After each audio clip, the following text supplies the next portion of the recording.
Olá, meus irmãos e irmãs, graça e paz. Vamos orar? Que a bênção de Deus seja sobre a sua vida, sobre a nossa vida no dia de hoje, que o dia de hoje seja um dia de bênção, um dia de vitória, um dia onde a graça de Deus te fortaleça a superação, que a graça de Deus te dê uma perspectiva de mundo, do futuro, para que você não erre agora, né? Nós precisamos acertar agora para colhermos depois. Se você não é inscrito, inscreva-se, seja muito bem-vindo, compartilhe essa mensagem de maneira muito generosa. Sabia que você pode ser usado por Deus com isso, né? Encaminhando a mensagem certa para a pessoa certa, Deus vai usar esse seu gesto para alcançar pessoas. Em nome de Jesus, tá bom? Amém, amém, amém. Josué capítulo 3 é um texto clássico das Escrituras que toca esse assunto do agora e do futuro. Josué é a transição do período de peregrinação no deserto, é o final é o selo da libertação e agora a conquista, o estabelecer da liberdade na terra prometida, na terra de Canaã. E quando eles estão para fazer isso, a liderança já não é mais de Moisés, a liderança é de Josué, Deus dá um comando. Os comandos de Deus precisam da nossa atenção. Amém. Os comandos de Deus demandam de nós entendimento e pegada e atitude. E aqui a palavra diz no capítulo 3, versículo 5, santificai-vos ou santifiquem-se, porque amanhã o Senhor fará maravilhas no meio de vós. Então, hoje é o trabalho do santificar, do consagrar, do ser separado.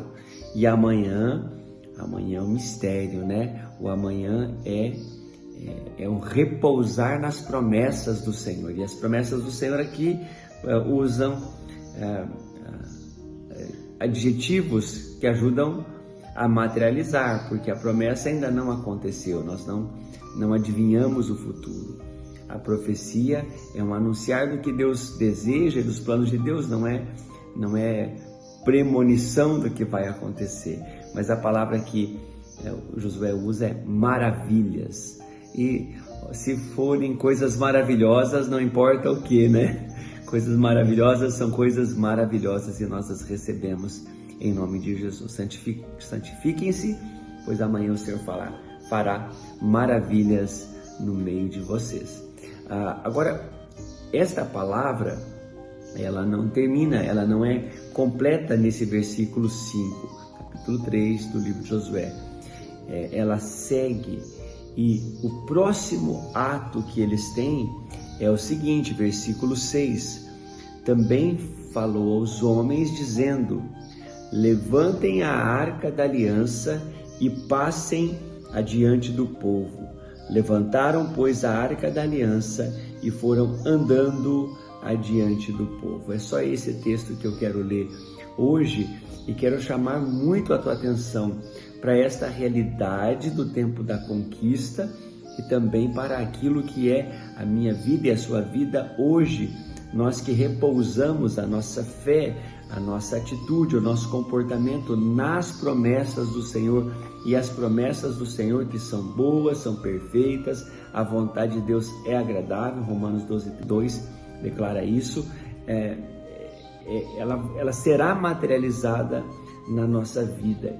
E qual é o comportamento que acompanha esta promessa? Qual é o comportamento que combina com aquilo que Deus disse? Santificai-vos, amanhã farei maravilhas. O comportamento próximo, imediato, é levantar e começar a caminhar em direção à vontade do Senhor, ou seja, é uma atitude proativa, cruzar os braços, esperar o que Deus tem para a minha vida. Não é orientação bíblica, nunca foi. O nosso Deus é um Deus ativo, proativo, não somente age, ele planeja agir e executa o seu planejamento. E aqui o levantar da arca da aliança ou a arca do concerto é a figura que eu e você precisamos dar atenção. A Arca da Aliança é o símbolo maior no Antigo Testamento da presença de Deus. A presença de Deus. Aquele objeto que é uma caixa de madeira de acácia, tratado, lixado, revestido de ouro, a tampa dessa caixa que chama propiciatório, toda cheia de significado, de imagens ali.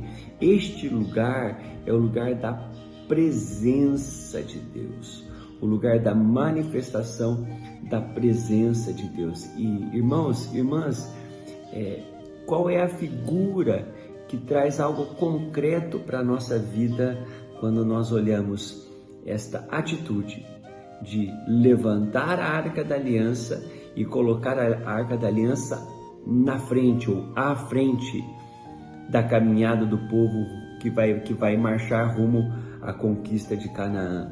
É que a presença de Deus, a pessoa de Deus, a voz de Deus, ela precisa ir à frente nos nossos projetos.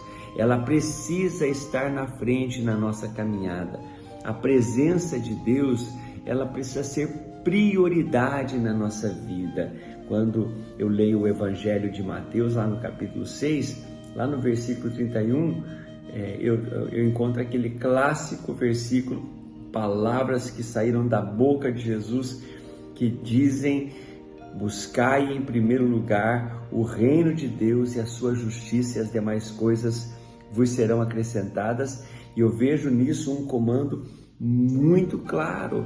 Deus precisa ir à frente, ser o primeiro. E a pergunta que eu faço para você é: como você vai materializar isso? Você vai precisar fazer isso de maneira concreta, porque quando eu ouço pessoas dizendo: Deus em primeiro, primeiramente Deus, o Senhor à frente de tudo, isso significa pouca coisa, isso significa quase nada, porque você conhece alguém que fala e fala, mas não faz? Pois é, dizer que Deus está em primeiro e não priorizar o culto a Deus, dizer que Deus está em primeiro e não ler a palavra de Deus, dizer que Deus é em primeiro e todos os recursos que caem na minha mão é só para mim, nunca tem generosidade em direção a ninguém, nem a obra, nem a missão. Dizer que Deus está em primeiro e não ter tempo para Deus e para o seu trabalho é apenas falação.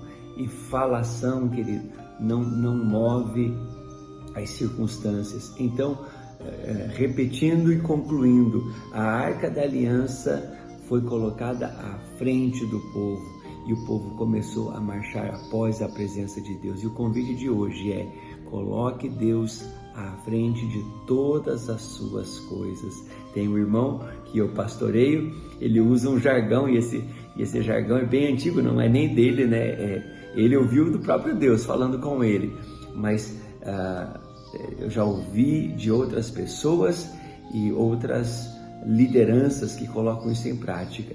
Deus fala assim: cuide das minhas coisas, que eu vou dar conta das tuas. Se ocupe com a minha obra e eu vou cuidar das suas preocupações. Arca da Aliança na frente, presença de Deus na frente, uma vida abençoada. Oremos. Pai querido, Pai de amor, nós colocamos esse novo dia e declaramos: venha o teu reino no dia de hoje, na vida do teu povo, na vida dos teus filhos e filhas, e que, Senhor, o Senhor nos ajude a, na prática, colocarmos o Senhor, a Arca do Senhor, a tua presença, à frente de tudo o que vamos fazer. Que as conquistas venham sobre a vida dos teus filhos e filhas, em nome de Jesus. Amém e amém. É isso aí. Forte abraço.